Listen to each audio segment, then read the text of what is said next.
ਭਾਰਤ ਅਤੇ ਕੈਨੇਡਾ ਦੇ ਵਿਚਕਾਰ ਚੱਲ ਰਹੇ ਵਿਵਾਦ ਦੇ ਦਰਮਿਆਨ ਆਸਟ੍ਰੇਲੀਆ ਅਤੇ ਅਮਰੀਕਾ ਦੇ ਵੱਲੋਂ ਪੰਜਾਬੀਆਂ ਦੇ ਵਿੱਚ ਲਈ ਇੱਕ ਨਵੀਆਂ ਹਦਾਇਤਾਂ ਜਾਰੀ ਕਰ ਦਿੱਤੀਆਂ ਗਈਆਂ ਨੇ। ਕਿਹੜੀਆਂ ਹਦਾਇਤਾਂ ਉਹਨਾਂ ਵੱਲੋਂ ਜਾਰੀ ਕੀਤੀਆਂ ਗਈਆਂ ਨੇ, ਗੱਲਬਾਤ ਉਹਨਾਂ ਹਦਾਇਤਾਂ ਦੀ ਕਰਾਂਗੇ। ਤੇ ਉਧਰ ਗੱਲਬਾਤ ਕਰਾਂਗੇ ਨਾਰਥ ਜ਼ੋਨ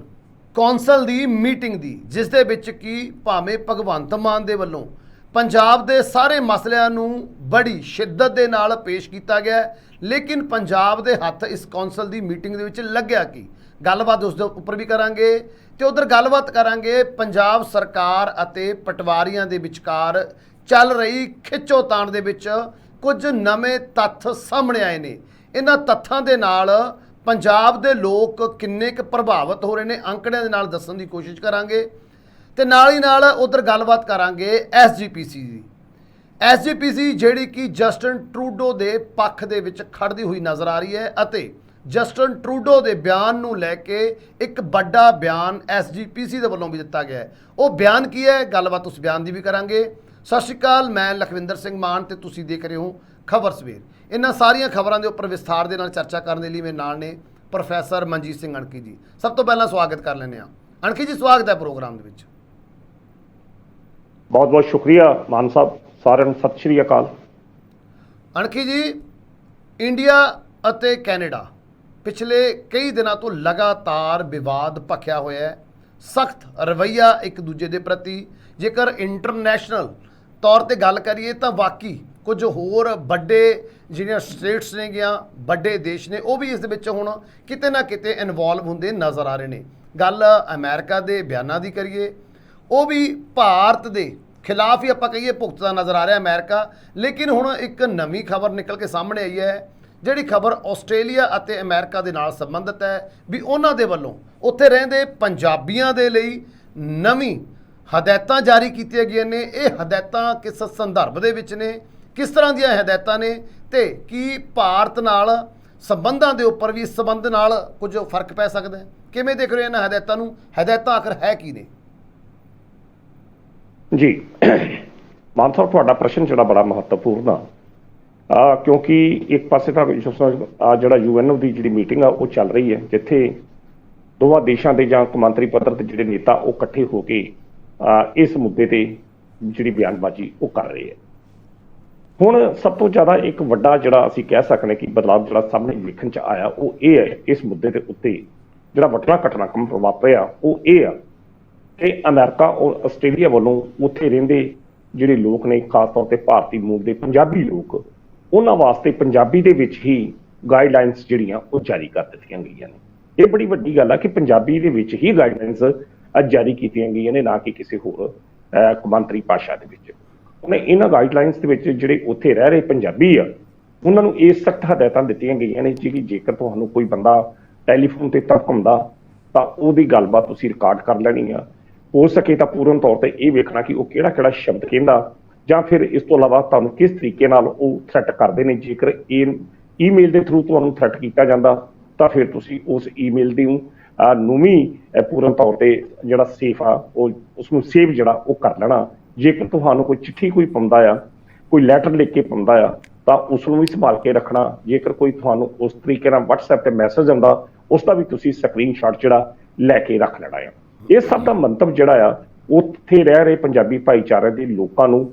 ਇੱਕ ਸੁਰੱਖਿਅਤ ਮਾਹੌਲ ਜਿਹੜਾ ਦੇਣਾ। ਤਾਂ ਆਸਟ੍ਰੇਲੀਆ ਔਰ ਅਮਰੀਕਾ ਵੱਲੋਂ ਇਹ ਗਾਈਡਲਾਈਨਸ ਜਿਹੜੀਆਂ ਬੀਤੇ ਦਿਨ ਜਿਹੜੀਆਂ ਉੱਥੋਂ ਰਹਿ ਰਹੇ ਪੰਜਾਬੀ ਭਾਰਤੀ ਮੂਲ ਦੇ ਪੰਜਾਬੀ ਨਾਗਰਿਕਾਂ ਵਾਸਤੇ ਪੰਜਾਬੀ ਭਾਸ਼ਾ ਦੇ ਵਿੱਚ ਹੀ ਜਾਰੀ ਜਿਹੜੀਆਂ ਉਹ ਕੀਤੀਆਂ ਗਈਆਂ ਨੇ। ਹੁਣ ਇਸ ਸਭ ਦਾ ਮਕਸਦ ਹੈ ਕੀ? ਆਪਣੇ ਲਖਵਿੰਦਰ ਜੀ, ਤੁਹਾਨੂੰ ਯਾਦ ਹੋਵੇਗਾ ਕਿ ਜਦੋਂ ਹਰਦੀਪ ਸਿੰਘ ਨਿੱਜਰ ਦੀ ਹੱਤਿਆ ਹੁੰਦੀ ਆ ਕੈਨੇਡਾ ਦੇ ਵਿੱਚ, ਤਾਂ ਉਸ ਤੋਂ ਮਗਰੋਂ ਕੁਝ ਜਾਣਕਾਰੀ ਇਹ ਵੀ ਸਾਹਮਣੇ ਆਈ ਕਿ ਅਮਰੀਕਾ ਦੀ ਜਿਹੜੀ ਖੁਫੀਆ ਏਜੰਸੀ ਹੈ FBI ਆ, ਉਹਨੇ ਉੱਥੇ ਰਹਿ ਰਹੇ ਕੁਝ ਸਿੱਖ ਨੇਤਾਵਾਂ ਨੂੰ ਸੁਚੇਤ ਕੀਤਾ ਸੀ ਕਿ ਤੁਹਾਡੇ ਉੱਤੇ ਵੀ ਹਮਲੇ ਜਿਹੜੇ ਆ ਹੋ ਸਕਦੇ ਆ, ਚਾਹੇ ਉਹ ਨੇਤਾ ਖਾਲਿਸਤਾਨੀ ਸਮਰਥਕ ਸੀ ਜਾਂ ਕੋਈ ਹੋਰ ਸੀ। ਪਰ FBI ਵੱਲੋਂ ਉੱਥੇ ਰਹਿ ਰਹੇ ਕੁਝ ਸਿੱਖ ਨੇਤਾਵਾਂ ਨੂੰ ਇਹ ਕਿਹਾ ਗਿਆ ਸੀ ਹਰਦੀਪ ਸਿੰਘ ਨਿੱਜਰ ਦੀ ਕਤਲ ਤੋਂ ਬਾਅਦ ਕਿ ਕੁਝ ਹਮਲੇ ਜਾਂ ਇਹੋ ਜਿਹੇ ਹਮਲੇ ਤੁਹਾਡੇ ਉੱਤੇ ਵੀ ਹੋ ਸਕਦੇ ਨੇ ਤੇ ਇਸ ਤੋਂ ਤੁਸੀਂ ਸੁਚੇਤ ਰਹਿਣਾ ਆ। ਇਸ ਦੀ ਪੁਸ਼ਟੀ ਜਿਹੜੀ ਆ ਅਮਰੀਕਾ ਦੇ ਕਈ ਸਿੱਖ ਜਿਹੜੇ ਆ ਉਹ ਕਰ ਚੁੱਕੇ ਆ। ਹੁਣ ਅਜਿਹੇ ਸੰਦਰਭ ਦੇ ਵਿੱਚ ਜਦੋਂ ਉਹਨਾਂ ਨੇ ਖਾਸ ਤੌਰ ਤੇ ਪੰਜਾਬੀ ਭਾਈਚਾਰੇ ਵਾਸਤੇ ਪੰਜਾਬੀ ਦੇ ਵਿੱਚ ਹੀ ਗਾਈਡਲਾਈਨਸ ਆਸਟ੍ਰੇਲੀਆ ਜਾਂ ਦੂਸਰੇ ਪਾਸੇ ਅਮਰੀਕਾ ਨੇ ਜਾਰੀ ਕੀਤੀਆਂ ਨੇ, ਤਾਂ ਇਹ ਇੱਕ ਪਾਸੇ ਤਾਂ ਠੀਕ ਅਸੀਂ ਕਹਿ ਸਕਦੇ ਕਿ ਪੰਜਾਬੀ ਭਾਈਚਾਰਾ ਜਿਹੜਾ ਇਸ ਵੇਲੇ ਵਿਦੇਸ਼ਾਂ ਦੇ ਵਿੱਚ ਅਮਰੀਕਾ ਜਾਂ ਆਸਟ੍ਰੇਲੀਆ ਜਾਂ ਕੈਨੇਡਾ ਦੇ ਵਿੱਚ ਰਹਿ ਰਿਹਾ, ਉਹਨਾਂ ਨੂੰ ਇੱਕ ਸੁਰੱਖਿਅਤ ਮਾਹੌਲ ਦੇਣ ਦਾ ਯਤਨ ਆ ਕਿ ਜਾਂ ਉਹਨਾਂ ਨੂੰ ਇਹ ਦਰਸਾਉਣ ਦਾ ਯਤਨ ਆ ਕਿ ਅਸੀਂ ਤੁਹਾਡੇ ਹਿੱਤਾਂ ਦੀ ਜਿਹੜੀ ਆ ਰਾਖੀ ਪੂਰਨ ਤੌਰ ਤੇ ਕਰ ਰਹੇ ਹਾਂ। ਪਰ ਖਾਸ ਤੌਰ ਤੇ ਆਪਣੇ ਲਖਵਿੰਦਰ ਜੀ, ਜਦੋਂ ਅਜਿਹੀਆਂ ਗਾਈਡਲਾਈਨਸ ਕਿਸੇ ਇੱਕ ਖਾਸ ਭਾਈਚਾਰੇ ਵਾਸਤੇ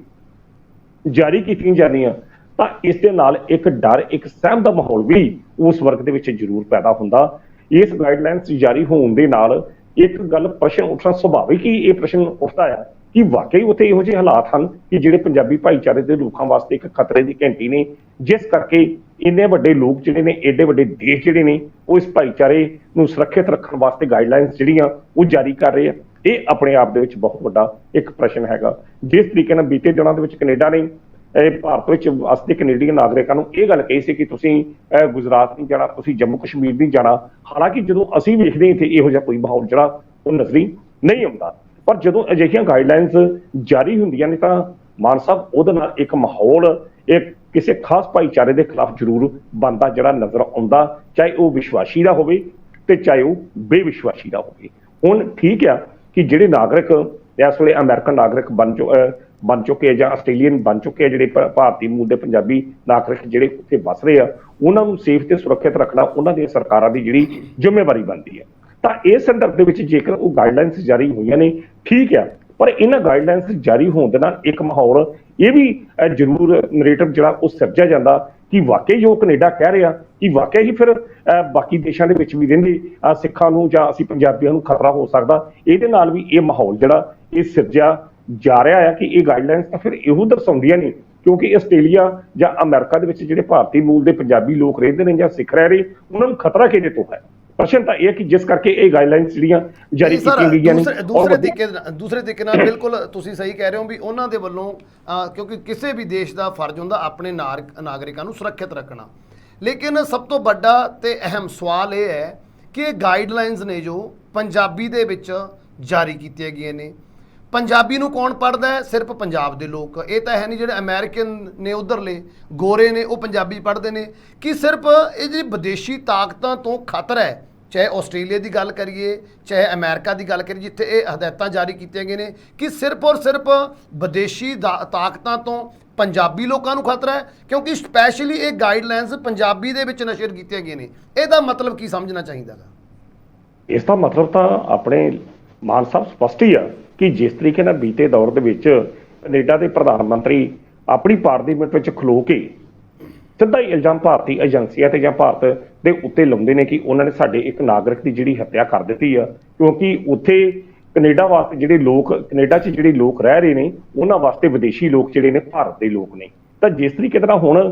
ਜਿਹੜਾ ਕੈਨੇਡਾ ਔਰ ਆਸਟ੍ਰੇਲੀਆ ਔਰ ਅਮਰੀਕਾ ਵੱਲੋਂ ਇਹ ਗਾਈਡਲਾਈਨਸ ਜਾਰੀ ਕੀਤੀਆਂ ਗਈਆਂ ਨੇ, ਇਸ ਦਾ ਭਾਵ ਤਾਂ ਸਾਫ਼ ਤੌਰ ਤੇ ਇਹੋ ਹੀ ਆ ਕਿ ਜਿਸ ਤਰੀਕੇ ਨਾਲ ਭਾਰਤੀ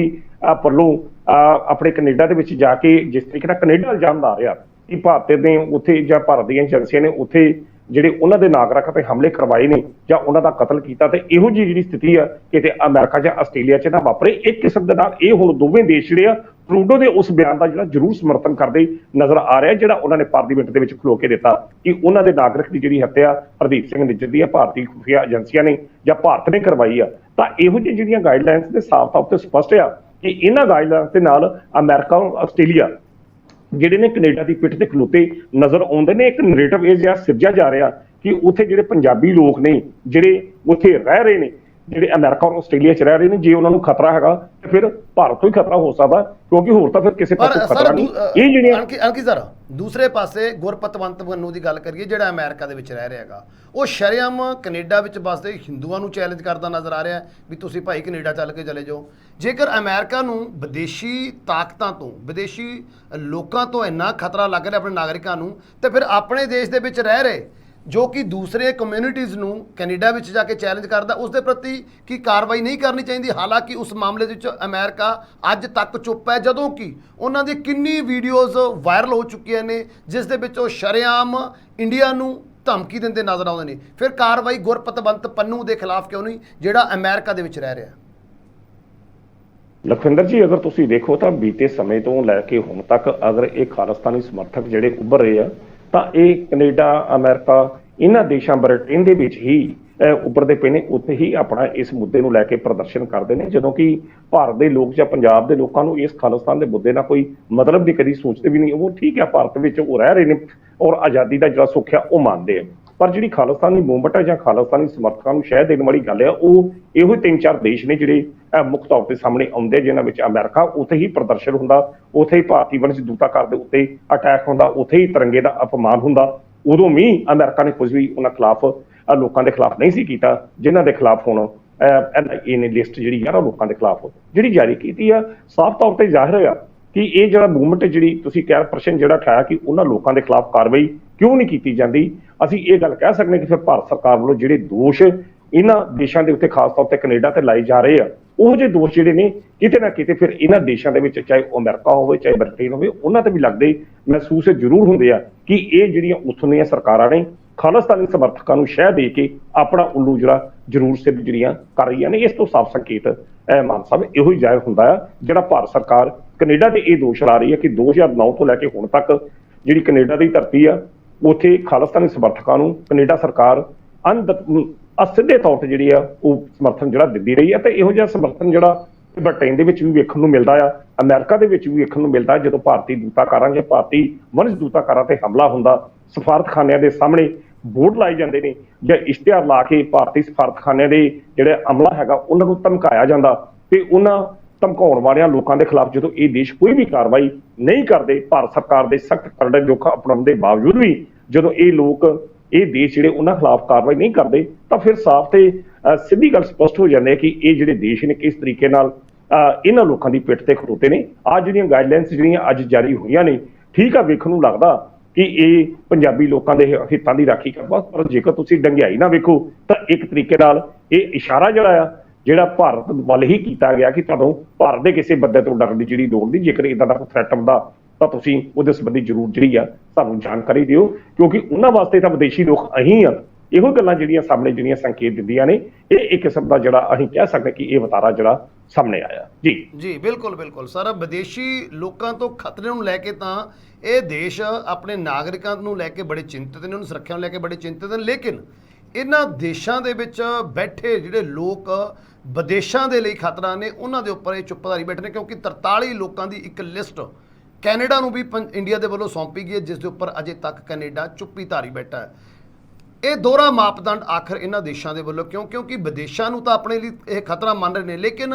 ਆਪਣੇ ਦੇਸ਼ ਦੇ ਜਿਹੜੇ ਨਾਗਰਿਕ ਨੇ ਉਹ ਵਿਦੇਸ਼ਾਂ ਲਈ ਕਿੰਨਾ ਵੱਡਾ ਖਤਰਾ ਨੇ, ਲਿਸਟਾਂ ਸੌਂਪਣ ਤੋਂ ਬਾਅਦ ਵੀ ਕੋਈ ਕਾਰਵਾਈ ਇਹ ਸਰਕਾਰਾਂ ਨਹੀਂ ਕਰਦੀਆਂ। ਤੇ ਉਧਰ ਗੱਲ ਆਪਾਂ ਇਸ ਦੇ ਨਾਲ ਹੀ ਰਿਲੇਟਡ ਇੱਕ ਹੋਰ ਬੜੀ ਅਹਿਮ ਖਬਰ ਹੈ, ਬੜਾ ਅਹਿਮ ਬਿਆਨ SGPC ਦਾ ਬਿਆਨ ਆਇਆ, ਜਿਹੜਾ ਜਸਟਿਨ ਟਰੂਡੋ ਦੇ ਬਿਆਨ ਦੀ ਪ੍ਰੋੜਤਾ ਕਰਦਾ ਹੈ ਵੀ ਜੇਕਰ ਉਹਨਾਂ ਨੇ ਇਲਜ਼ਾਮ ਲਗਾਏ ਨੇ ਤਾਂ ਇਲਜ਼ਾਮ ਬੜੇ ਗੰਭੀਰ ਨੇ, ਇਹਨਾਂ ਬਾਰੇ ਸੋਚਣਾ ਜ਼ਰੂਰ ਚਾਹੀਦਾ ਹੈ। SGPC ਦੀ ਮੀਟਿੰਗ ਦੇ ਵਿੱਚ ਟਰੂਡੋ ਦਾ ਸਮਰਥਨ ਕਰਦੀ ਨਜ਼ਰ ਆਈ ਹੈ SGPC। ਫਿਰ ਕਿਵੇਂ ਦੇਖ ਰਹੇ ਹੋ ਇਸ ਬਿਆਨ ਨੂੰ, ਜਿੱਥੇ ਇੰਡੀਆ ਸਰਕਾਰ ਜਸਟਿਨ ਟਰੂਡੋ ਦੇ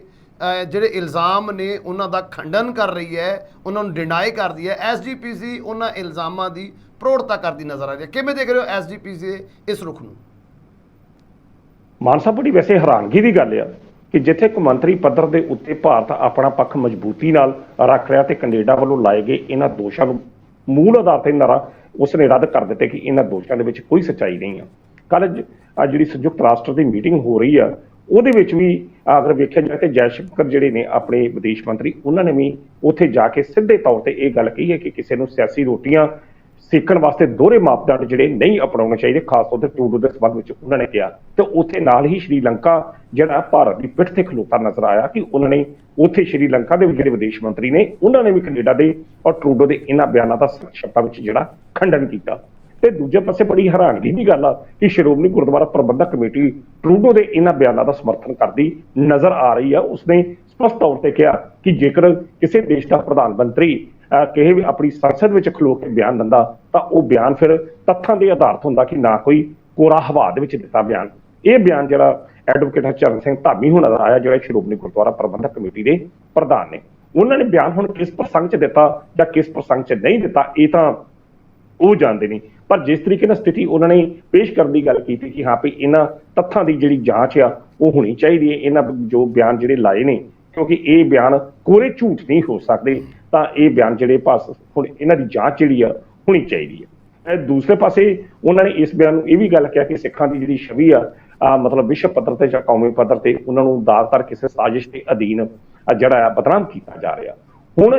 ਟਰੂਡੋ ਦਾ ਇਹ ਬਿਆਨ ਆਉਣਾ, ਟਰੂਡੋ ਦਾ ਬਿਆਨ ਤਾਂ ਚਲੋ ਠੀਕ ਆ ਗਿਆ, ਹੁਣ ਸ਼੍ਰੋਮਣੀ ਗੁਰਦੁਆਰਾ ਪ੍ਰਬੰਧਕ ਕਮੇਟੀ ਦੇ ਇਸ ਬਿਆਨ ਦੇ ਨਾਲ ਜਿਹੜੀਆਂ ਸਥਿਤੀਆਂ ਨੇ ਆਪਣੇ ਲਖਵਿੰਦਰ ਜੀ ਜ਼ਰੂਰ ਥੋੜੀਆਂ ਜਿਹੀਆਂ ਹੈਰਾਨੀਜਨਕ ਜਿਹੜੀਆਂ ਬਣਦੀਆਂ ਨੇ, ਕਿਉਂਕਿ ਜਿੱਥੇ ਆਪਣਾ ਭਾਰਤ ਦੇਸ਼ ਉਸਾ ਇੰਡੀਆ ਜਿਹੜਾ ਇਸ ਮੁੱਦੇ ਦੇ ਉੱਤੇ ਟਰੂਡੋ ਦੇ ਬਿਆਨਾਂ ਨੂੰ ਡਿਨਾਈ ਕਰ ਰਿਹਾ, ਚਾਹੇ ਕੋਈ ਵੀ ਪਾਰਟੀ ਹੋਵੇ, ਇਸ ਬਿਆਨ ਦੇ ਉੱਤੇ ਭਾਰਤ ਸਰਕਾਰ ਦਾ ਖਲੋਤੀ ਨਜ਼ਰ ਆ ਰਹੀ ਹੈ। ਪਰ ਦੂਜੇ ਪਾਸੇ ਜੇਕਰ ਅਸੀਂ ਟਰੂਡੋ ਦੇ ਬਿਆਨਾਂ ਨੂੰ ਹੀ ਸਹੀ ਸਾਬਤ ਕਰਨ ਵਾਸਤੇ ਤਰੰਗ ਕਮੇਟੀ ਦੀ ਮੀਟਿੰਗ 'ਚ ਇਹ ਜਿਹਾ ਬਿਆਨ ਦੇ ਦਈਏ ਤਾਂ ਫਿਰ ਉੱਥੇ ਤੇ ਕੁਦਰਤੀ ਤੌਰ ਤੇ ਸਿਆਸਤ ਜਿਹੜੀ ਸਾਫ਼ ਝਲਕਦੀ ਨਜ਼ਰ ਆਉਂਦੀ ਆ। ਇੱਕ ਗੱਲ ਹੋਰ ਇਹਦੇ ਸੰਬੰਧੀ ਕਰਦੀ ਬਣਦੀ ਆ, ਕਿਉਂਕਿ ਜਿਹੜਾ ਸ਼੍ਰੋਮਣੀ ਗੁਰਦੁਆਰਾ ਪ੍ਰਬੰਧਕ ਕਮੇਟੀ ਦਾ ਇਹ ਬਿਆਨ, ਪ੍ਰਧਾਨ ਦਾ ਜਿਹੜਾ ਬਿਆਨ ਆਇਆ, ਇਹ ਅਸਲ 'ਚ ਪ੍ਰਧਾਨ ਦਾ ਬਿਆਨ ਨਹੀਂ ਹੈ, ਇਹ ਅਸਲ 'ਚ ਸ਼੍ਰੋਮਣੀ ਅਕਾਲੀ ਦਲ ਦਾ ਹੀ ਬਿਆਨ ਸਮਝਿਆ ਜਾ ਸਕਦਾ। ਕਿਉਂਕਿ ਜਿਸ ਤਰੀਕੇ ਨਾਲ ਸੁਖਬੀਰ ਸਿੰਘ ਬਾਦਲ ਹੋਣੀ ਬੀਤੇ ਦਿਨ ਤਾਂ ਇੱਕ ਪਾਸੇ ਉਹ ਇੰਨੀ ਗੱਲ ਆਖਾਏ ਨੇ ਕਿ ਭਾਰਤ ਤੇ ਕੈਨੇਡਾ ਨੂੰ ਇਹ ਮਸਲੇ ਦੇ ਉੱਤੇ ਇਸ ਵਾਦ ਨੂੰ ਬੈਠ ਕੇ ਸੁਲਝਾਉਣਾ ਚਾਹੀਦਾ, ਤੇ ਦੂਜੇ ਪਾਸੇ ਆਣ ਕੇ